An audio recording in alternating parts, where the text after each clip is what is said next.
This is called desert broom. A lot of people hate this plant and they won't put it in their gardens, or if they see it pop up on its own, they actually pull it out. I wanted to check down here is a wahia, or also called fairy duster, and the bees make a great honey off of that. But just listen to this. And it's just not honeybees. I mean, look at all of the native pollinators that are visiting this. It's beautiful. Just absolutely alive this morning.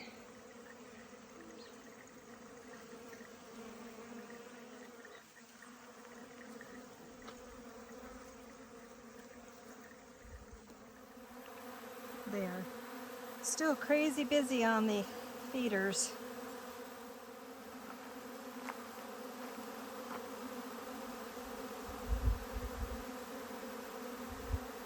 We also, there's a 55-gallon drum out in the bee yards too, within 200 yards of this. I bet it's just covered in bees as well.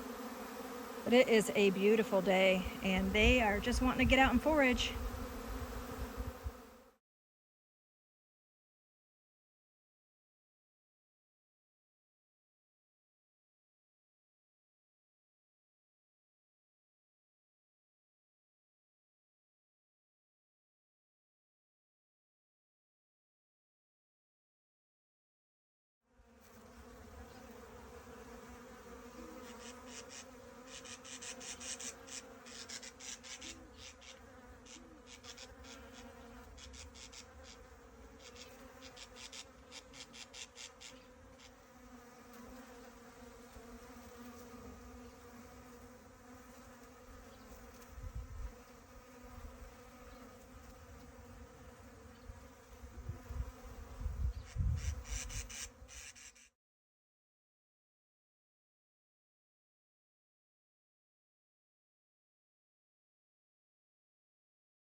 Hey everybody, it's Monica. I am standing on a pot in the garden. I don't know if you can hear the bees.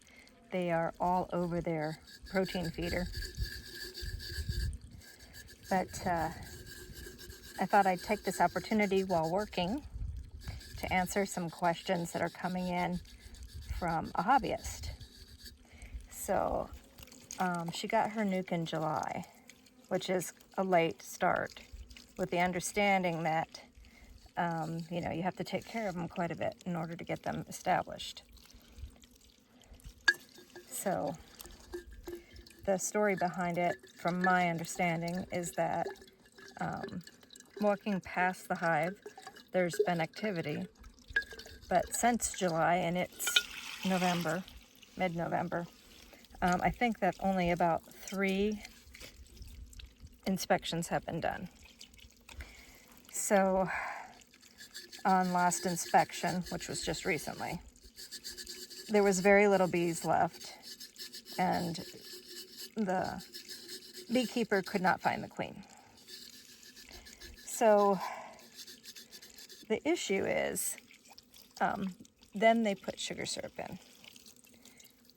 And I mentioned, I think in a text, that for our weather here in southern Arizona, some of the average, understood size of colonies to go through winter without being fed would be like around 25,000 bees going in, with like 5 frames of brood.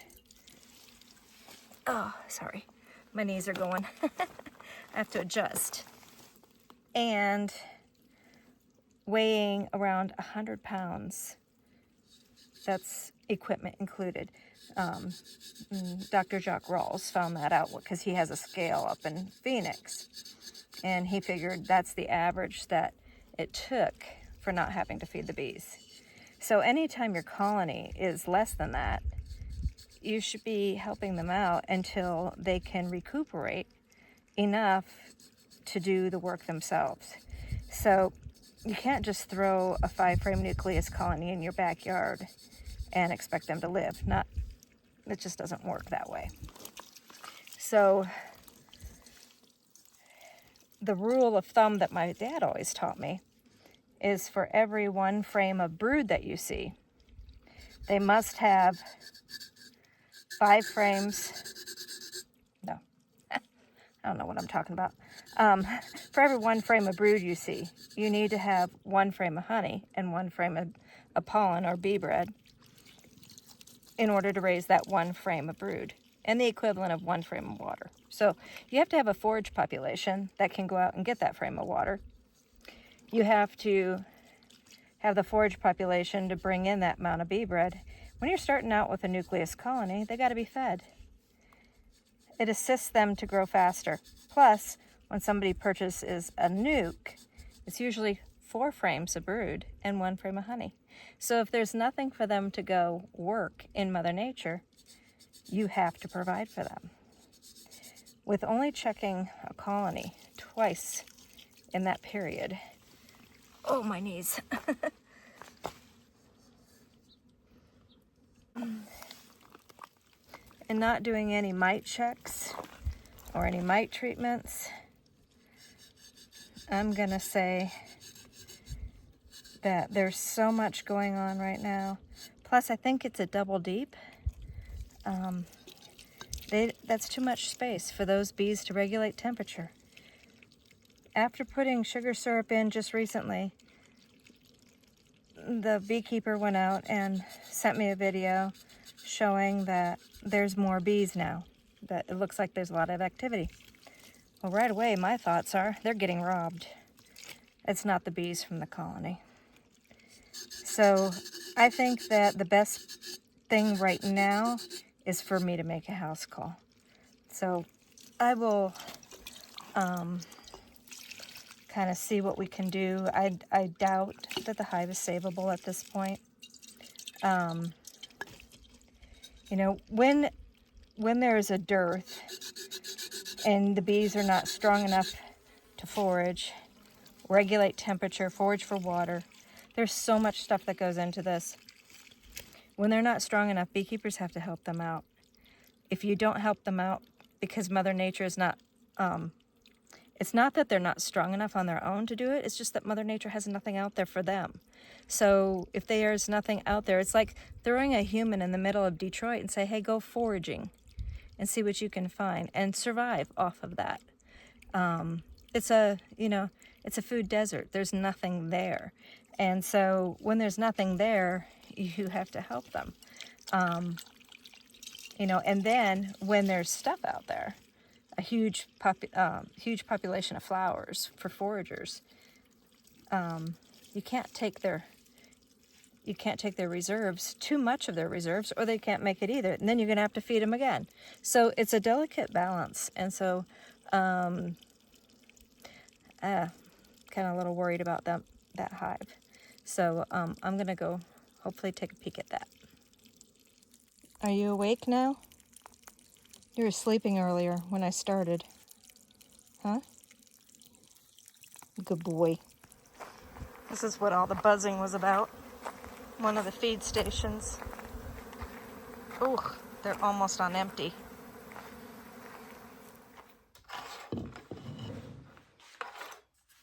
So when there is a dearth, what needs to be done, you don't check it as often. You don't check the hive every 7 to 10 days like you would do in spring, but you still have to check it.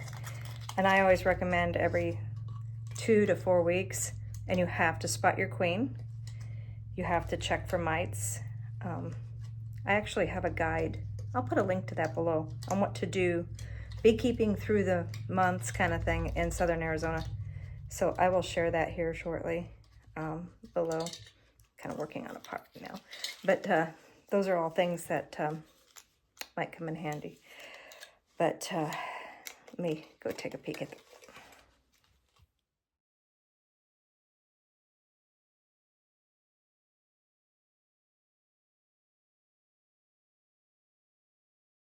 Okay, one thing is, you probably saw a video that I did where we got this Rubbermaid container, but what we're going to be doing here is I've got to clean it out of all the bee stuff and soil stuff, and we are going to use this as our gas can storage.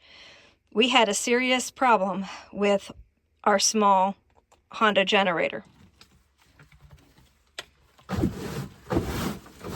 Okay, so there's like a lot of propolis, a lot of wax, kind of nasty stuff in here. You know, we don't have a pressure washer because the last couple ones that we had used tripped the generator, or the generator trips it. I can't remember what happened, but we were unable to use pressure washers, and I'm still looking for a friend of mine had one, a much smaller pressure washer. Going to look into getting and try. Actually, I think I asked him if I could borrow his, or if he could bring it over next time he comes, so that we can actually just see how well it works by a generator instead of being on the grid. So this now, heavy. Is it gonna close? That's the tallest one we have. Perfect, it works. All right, so it does work, but I don't think there's gonna be enough space in here for all of the gas cans that we have. We'll have to take a peek. I made a gas run today, spent $100, woohoo! But it lasts us, I think, about a week, maybe a week and a half.